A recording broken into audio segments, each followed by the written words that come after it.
2022년 4월 20일 선목교회 중고등부 말씀 묵상입니다. 기도합니다. 좋으신 하나님, 어제부터 요한의 서신을 묵상합니다. 요한의 서신들을 묵상하며 진리이신 주님과 동행하는 것이 무엇이며 하나님을 사랑하는 것이 무엇인지를 알도록 도와주세요. 예수님의 이름으로 기도합니다. 아멘. 오늘 묵상할 말씀은 요한 1서 2장 1절부터 11절까지입니다. 나의 사랑하는 자녀들이여, 나는 여러분이 죄를 짓지 않게 하려고 이 편지를 씁니다. 그러나 누군가가 죄를 짓는다 하더라도 우리에게는 우리를 도와주시는 예수 그리스도가 계십니다. 그는 의로운 분이시며 우리를 대신하여 아버지 앞에서 우리를 변호해 주십니다. 예수님만이 우리의 죄를 위해 화목제물이 되셨으며 오직 예수님을 통해서만 모든 사람들의 죄가 용서받을 수 있습니다. 또한 우리는 우리가 하나님의 계명들에 순종할 때 진실로 하나님을 안다고 자신 있게 말할 수 있습니다. 하지만 누군가가 나는 하나님을 알아요 라고 말하면서 그분이 명령하신 것에 순종하지 않는다면 그 사람은 거짓말쟁이입니다. 그에게는 진리가 없습니다. 하나님의 가르침을 따라 순종해야만 그 사람 안에 하나님의 사랑이 완전히 이루어지게 될 것입니다. 이것이 우리가 하나님을 따르고 있음을 보여주는 방법이 됩니다. 누구든지 자기 안에 하나님께서 계신다고 말하는 사람은 예수님께서 사신 것처럼 살아야만 합니다. 나의 사랑하는 친구들이여, 나는 여러분에게 새 계명을 쓰고 있는 것이 아닙니다. 이것은 여러분이 처음부터 가지고 있었던 것과 똑같은 계명이며 이미 들어보았던 가르침입니다. 그러나 나는 분명히 새로운 계명을 쓰고 있습니다. 이 계명은 진리입니다. 여러분은 이 진리를 예수님 안에서 그리고 여러분 자신 안에서 발견할 수 있습니다. 어두움은 지나갔고 이제는 진리의 빛이 밝게 비치고 있습니다. 나는 빛 가운데 있습니다 라고 말하면서 자기의 형제를 미워하면 그는 여전히 어두움 가운데 사는 사람입니다. 자기의 형제를 사랑하는 사람만이 빛 가운데 살고 있는 사람이며 그런 사람은 다른 사람들을 잘못되게 하는 일이 없습니다. 그러나 형제를 미워하는 사람은 어두움 가운데 있는 사람이며 어두움 속에 살면서 자신이 어디를 향해 가고 있는지를 알지 못하는 사람입니다. 그것은 어두움이 그를 눈멀게 만들었기 때문입니다. 사도 요한은 1절에서 요한 1서를 기록하는 목적에 대하여 서술합니다. 이 서신을 읽는 사람이 죄를 짓지 않게 하기 위하여라는 것이죠. 하지만 더 중요한 것은 바로 의로우신 그리스도 예수께서 우리의 죄를 위한 화목 제물이 되셔서 온 세상의 죄를 대신 지심으로 우리의 대언자가 되신다는 것입니다. 사실 우리는 죄를 짓지 않고 살아갈 방법이 없죠. 다만 주님의 뜻대로 살기 위해 매일의 삶을 치열하게 죄와 싸우고 있을 뿐입니다. 그렇기에 우리는 우리를 위해 대언해 주시는 주님의 사랑과 은혜를 힘입어 하나님 앞으로 나아가야만 하죠. 대속의 은혜를 힘입는다는 것은 무엇일까요? 우리는 어떻게 하나님의 사랑과 은혜를 경험하게 될까요? 사도 요한은 알에 대한 명제로 그것을 풀어나갑니다. 우리가 그리스도 예수의 대속의 능력을 힘입고 우리의 죄를 주님께서 대언하심으로 하나님의 거룩한 백성이 되기 위해서는 먼저 그리스도를 알아야 하고 그 아는 것은 그의 계명을 지키는 데서 출발하는 것임을 가르쳐주고 있는 것이죠. 하나님을 아는 것은 단순히 입술로만 인정하는 것이 아닙니다. 삶 속에서 주님의 뜻과 말씀을 지켜 행하는 것이죠.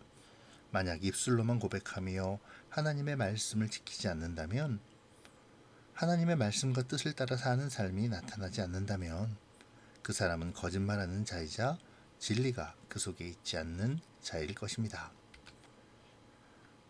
요한은 또한 옛 계명과 새 계명을 언급하는데요. 보통 우리는 옛 계명과 새 계명 하면 두 가지가 대비되어 옛 것은 나쁘고 새 것은 좋은 것으로 생각합니다. 옛 사람과 새 사람이 대표적인 표현이죠. 하지만 오늘 요한은 옛 계명과 새 계명의 용어를 사용하며 주님의 말씀이 진리임을 강조하고 있습니다. 여기서 말하는 옛 계명은 늘 듣던 이야기, 바로 복음 자체이죠. 그리고 그 복음은 말씀입니다. 뿐만 아니라 그 말씀은 새 계명이기도 하죠. 하나님의 말씀은 늘 새로우며 우리에게 참 빛을 볼 수 있게 하는 방편이 됩니다. 또한 새 계명은 주님께서 우리에게 주신 명령이기도 하죠. 요한은 자신이 쓴 복음서에서 서로 사랑하라는 주님의 명령을 기록한 바 있습니다. 하나님께서 모세에게 주신 십계명 역시 하나님을 사랑함과 사람을 섬기며 사랑함의 요약이었죠. 결국 요한의 이 옛 계명과 새 계명은 모두 주님께서 우리에게 주신 명령, 곧 하나님을 사랑하고 이웃을 내 몸과 같이 서로 사랑하라는 주님의 가르침을 말하는 것입니다.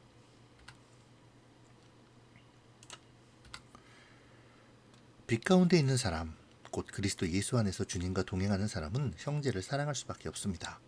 주님의 나를 향하신 사랑을 알고 그 사랑을 경험한다면 하나님을 사랑할 수밖에 없고 또 그 하나님께서 사랑하시는 형제를 사랑하지 않을 수 없기 때문이죠. 만약 어떤 사람이 주님의 가르침을 따르고 있다라고 말하며 형제를 미워한다면 그는 거짓말하는 사람일 것입니다. 그는 빛에 있는 것이 아니라 어둠에 있는 것이죠. 거짓과 속임수에 눈이 어두워져 갈 길을 몰라 헤매며 자신이 어디에 있는지 어디로 가는지도 알지 못하는 그러한 사람인 것입니다. 하나님을 사랑한다는 것은 형제를 사랑함으로 증명되죠. 그 진리를 참 진리 되신 우리 주님께서 우리를 위한 십자가에서의 죽음으로 보여주셨습니다. 오늘 요한은 이 사실을 기억하며 주님의 말씀대로 살고 주님께서 우리에게 주신 사랑을 드러내라고 말하고 있는 것이죠. 만약 우리가 난 주님을 믿어 그리고 주님이 내 삶을 인도해 주심을 인정해 라고 말하면서 하나님보다 다른 어떤 것을 더 의지하고 또 그것을 위해서 하나님과의 교제보다 다른 사람들과의 교제를 더 좋아한다면 우리는 정말로 주님을 믿고 있으며 주님께서 내 삶을 인도하심을 인정하고 있는지 생각해 보아야 합니다. 이 시간 우리의 믿음, 진리이신 예수님을 알고 인정하며 그 안에 거하고 있는가를 한번 점검해 보아야겠습니다. 우리는 진정 어디에 있을까요? 예수님의 품 안일까요? 아니면 세상의 미혹 속일까요? 이것을 점검하면서 깨어서 주님 안에 있는 자가 되기를 기도하는 오늘의 묵상이 되기를 바랍니다. 우리에게 있어 진리는 그리스도 외에는 없습니다.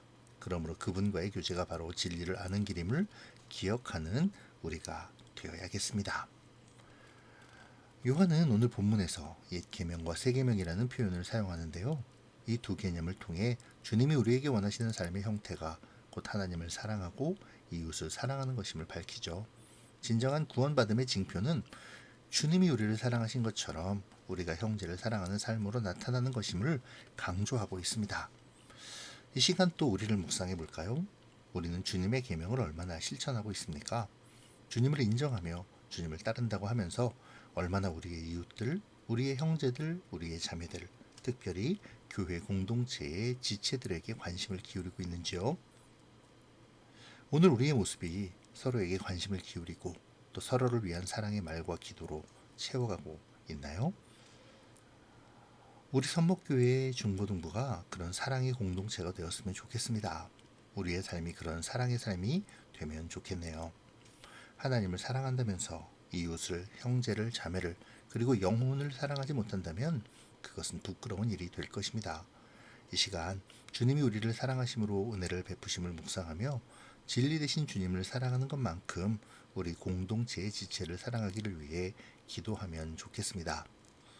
묵상을 이어가면서 어떻게 사랑을 표현할지 그 방법을 찾아보는 것도 좋을 듯 싶네요. 오늘 친구들 서로 간에 사랑의 문자와 안부를 나눠보면 어떨까요? 부모님이나 가족에게 사랑의 문자를 보내는 것도 좋을 것 같습니다. 기도로 마치겠습니다. 고마우신 하나님 감사합니다. 우리의 믿음이 주님이 진리이신과 진리의 말씀을 신뢰하는 것에서 출발하게 하시고 신뢰하고 믿는 것이 말로만이 아닌 삶으로 살아내며 드러내도록 인도하여 주세요. 또한 주님을 사랑함을 지체와 이웃을 사랑함으로 나타내게 하시어서 우리의 입술에서 사랑의 말이 가득할 수 있도록 도와주세요. 예수님의 이름으로 기도합니다. 아멘. 사랑하고 축복합니다.